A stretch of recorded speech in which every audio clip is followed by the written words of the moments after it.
Olá pessoal, essa é a parte 2 do meu comentário, né, sobre o Homem Eterno do Chesterton. Se você ainda não viu a parte 1, volta aí, é o vídeo anterior, tá? Um abraço, aproveitem, deixem o seu like. Aí ele vai falar sobre aquela questão da mitologia ser uma busca, ou seja, antes de Cristo, a sociedade estava numa busca maluca, né, para saber, para entender a questão da história que estava sendo contada, porque o ser humano olha para si, sabe que não veio de si mesmo, né? Assim, a imaginação mitológica se move como se em círculos, pairando à procura de um lugar seu ou de como retornar a ele. Numa palavra, a mitologia é uma busca. É algo que alia um desejo recorrente a uma dúvida recorrente, misturando a sinceridade mais ansiosa da ideia de procurar por um lugar com a leviandade mais sombria, profunda e misteriosa para com todos os locais encontrados. Até aí a imaginação solitária poderia nos levar, e temos de em seguida nos voltar para a razão solitária. Em parte alguma, ao longo dessa estrada, as duas coisas viajaram juntas. O Chesterton acha assim que as pessoas não criam na mitologia como os cristãos creem no evangelho, entendeu? Que eles tinham mitologia como mitologia, ou seja, como um exemplo de virtudes que eles vivenciavam. Mas não, e dos vícios também, né? Porque os deuses também eram meio malucos, mais humanizados, né? Não tinha santidade nos deuses. Mas os cristãos não, os cristãos creem no evangelho como verdade mesmo, sabe? Não como, é uma história que significa isso. Pensei uma coisa, mas não vou falar.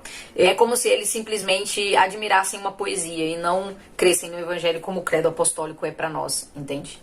A primeira parte do livro tem 8 capítulos, eu acho. Isso mesmo. E a segunda parte tem 6. E assim, o primeiro capítulo do livro 2, que é, no caso, Um Homem Chamado Cristo, é o melhor capítulo da minha vida. Eu acho que é o melhor capítulo que eu já li. Sabe quando você... Eu não sei se isso já aconteceu com vocês, sabe? Você pega um capítulo e fala assim, gente, o que tá escrito aqui é maravilhoso. Todas as pessoas, mesmo as pessoas que não leram o livro, deveriam ler esse capítulo, porque ele é muito lindo. Porque ele vai fazer um paralelo, né, do Deus na caverna. No caso, Jesus nasce dentro de uma caverna, né? Porque a não sei falar. O lugar onde Jesus nasce não é um galpão, é uma caverna, sabe? Aí ele vai explicar como é que é isso. E aí ele vai fazer esse paralelo do homem da caverna com Deus na caverna, é maravilhoso, tá? Foi aqui que, quando as portas da hospedaria lotada se fecharam à sua cara, um casal sem ter onde ficar enfurnou-se debaixo da terra junto com o gado. E foi aqui, sob os pés mesmos dos transeuntes, em um celeiro debaixo... É celeiro a palavra que eu estava procurando. Um celeiro debaixo do próprio chão do mundo, que nasceu Jesus Cristo. Mas dessa segunda criação havia de fato algo de simbólico no fundo da caverna primitiva. Fundo da caverna, de quem vocês lembram, Platão? Ou nos chifres dos bois da pré-história. Deus também foi um homem das cavernas e também traçou estranhos contornos de criaturas, coloridas de maneira curiosa, na parede do mundo. Mas os desenhos que ele fez ganharam vida. Esse capítulo é muito poético, muito poético. Olha só, a partir daquele momento não se criou mais mitologias no mundo. Mitologia é uma busca. A mitologia tinha muitos pecados, mas ela não estava errada em ser tão carnal quanto a encarnação. No capítulo 2 desse livro tem a questão dos enigmas do evangelho. E é um capítulo super provocador. E ele fala que Jesus do evangelho é mais assustador que o Jesus da igreja. O que isso quer dizer, né? Ele vai falar que se uma pessoa lê o evangelho pela primeira vez, ela vai ficar meio assustada com Jesus. Mas a partir do momento que a igreja vai desenvolvendo aquelas coisas, né? Igual quando Jesus fala do eunuco. Quando Jesus fala do homem rico largar tudo, vender tudo e dar para os pobres. Aí ele vai falando que quando essas coisas vão se cumprindo na vida da igreja, é menos assustador do que as coisas que Jesus fala, né? E claro que, para todos os efeitos, é coisa flagrantemente anti-histórica proceder como se o Novo Testamento fosse um livro encadernado com esmero que tivesse caído do céu. Ele é simplesmente a seleção feita pela autoridade da igreja de uma massa de literatura cristã primitiva. Parece Padre Paulo Ricardo, mas é Chesterton. No capítulo 3, o Chesterton vai fazer uma reinterpretação daquela pergunta de Pilatos. Foi Pilatos que fez, eu acho. O que é a verdade? Gente, aquilo ali foi maravilhoso. Ele vai dizer que essa é a pergunta da mitologia. A pergunta da mitologia e também aquilo que a mitologia vai fazer quando recebe a resposta, né? Quer ver? Olha só. O homem não tinha forças para ir além daquilo. Ou seja, Roma era super poderosa, né? E ele, como representante de Roma, faz essa pergunta para Cristo, um prisioneiro, né? Fala, o que é a verdade? Aí ele fala, o homem não tinha forças para ir além da mitologia. Até as coisas práticas se tornaram impraticáveis. Entre os pilares do seu próprio tribunal, um romano olhou para o mundo e lavou as suas mãos. Então ele entregou, né? Ele falou, olha, eu não posso fazer mais nada, né? O que eu escrevi aqui? O símbolo de vitória e de domínio lava as mãos para dizer, eu não posso fazer mais nada pelo mundo e eu não sei o que é a verdade. Fantástico esse capítulo também. Essa questão aqui da provocação, cara, do Chesterton, é o tempo todo. Eu morro de rir com o Chesterton. Quando eu entendo a provocação, né, eu morro de rir. Quando eu entendo, é bom. No capítulo 4, ele vai falar da figura da chave. O capítulo bom. Sabe o que ele vai falar? Que a chave é feita para uma fechadura específica. E aí você fala, ai Bruno, isso é muito óbvio. Sim, só que não parece, né? Porque as pessoas acham que o evangelho pode ser qualquer coisa. O reino de Deus tem uma fechadura. E a chave é o credo apostólico. E aí, se você não segue o que a igreja fala, se você quer crer em pontos e não crer em outros pontos, você está criando outra chave. Não vai abrir a porta, entendeu? É mais ou menos isso que ele quer falar. Página 250. Deixa eu ler para vocês. Tô lendo muito, mas é porque é bom. O credo era como uma chave sob 3 aspectos, os quais podem ser resumidos de modo mais conveniente por meio desse símbolo. Primeiro, mais que todas as outras coisas, uma chave é algo com uma forma. É algo que depende inteiramente da manutenção da sua forma. O credo cristão é, acima de tudo, a filosofia das formas e o inimigo da deformidade. Uma chave não é questão de abstração. Nesse sentido, uma chave não é questão de discussão.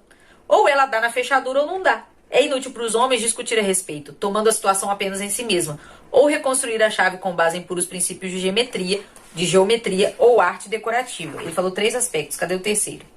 Não tô achando. Ele vai falar que a igreja já surgiu como igreja, com tudo que uma igreja implica e muito do que se desgosta na igreja, né? E ele vai falar, se tudo que está na igreja católica hoje é o anticristo surgiu muito cedo. É só você ler a patrística ali, os 5 primeiros livros, né? Ou você quer pegar a patrística bem patrística assim mesmo, antes do cânon, por exemplo, né? Lê até Santo Agostinho, que você vai ver que a igreja católica é igreja católica desde o início e que se isso é ser anticristo, o anticristo surgiu muito rápido no mundo. Ele tem o seu reino muito cedo e aí não tem condição, né? Só em 1517 que o anticristo foi mandado embora. Olha que interessante, cara. Essa questão do dogma é muito interessante. Porque às vezes uma pessoa acusa a igreja católica de ter dogmas e fala, isso aí tá forçando as pessoas a crerem, tá atrelando a salvação das pessoas a crer num dogma e tal. Olha o que ele fala. O que o acusador do dogma realmente quer dizer não é que o dogma é ruim, mas antes que o dogma é bom demais para ser verdade. Ó, pra você aí que entende um pouquinho de filosofia. Por que apareceu de forma tão extremamente precoce, no crepúsculo da aurora que se seguiu à Idade das Trevas, um ceticismo tão profundo como aquele envolvido no ato de instigar o nominalismo contra o realismo? É uma pergunta retórica que ele faz a respeito das coisas que atacaram a igreja, né? Aí ele vai falar do nominalismo, pois o nominalismo é um ceticismo muito mais fundamental do que o mero ateísmo. E o nominalismo é aí a escola que Lutero achava muito boa, né? Lutero elogiava aí o nominalismo. E se você quiser saber mais sobre isso, assiste o curso do Padre Paulo, Lutero e o Mundo Moderno. Agora, o interessante é ver que o Chesterton sempre dá um jeito de cutucar Calvino, né? Quer ver? Eu vou mostrar pra vocês. Muitos anos e séculos se passaram desde que a força daquela vindima gigantesca tornou-se nada mais que a lenda de uma era de gigantes. Do que ele está falando? Não lembro. Já se vão séculos desde o tempo sombrio da segunda fermentação, quando o vinho do catolicismo foi vertido no vinagre do calvinismo. Ele sempre vai cutucar Calvino, cara. Ele não gosta de Calvino. Bem, gente, é isso. Não dá, né, para eu ensinar esse livro aqui. Não tem condição. Eu não vou me atrever. Mas foram essas coisas que me marcaram e que eu achei legal colocar aqui pra vocês no vídeo. Não foi uma leitura fácil, mas a segunda parte do livro é realmente muito mais tranquila de ler. E vou tentar, né, reler de novo essa segunda parte, porque eu achei mais fácil. Talvez uma releitura me ajude a entender melhor a primeira parte. Mas é isso, gente. Eu fiquei muito feliz de ter terminado esse livro. Tô radiante, né? Tô aqui passando vergonha, mas tô feliz. Por quê? Porque eu terminei de ler O Homem Eterno, então agora eu posso seguir com a minha vida. Então é isso, gente. Olha, se inscreve no canal, deixe o seu like e se torne membro para você ajudar esse canal a crescer. E compre o livro pelo link. Qualquer coisa que você compra pelo link me ajuda muito, tá bom? Então, um beijo e até o próximo vídeo do canal.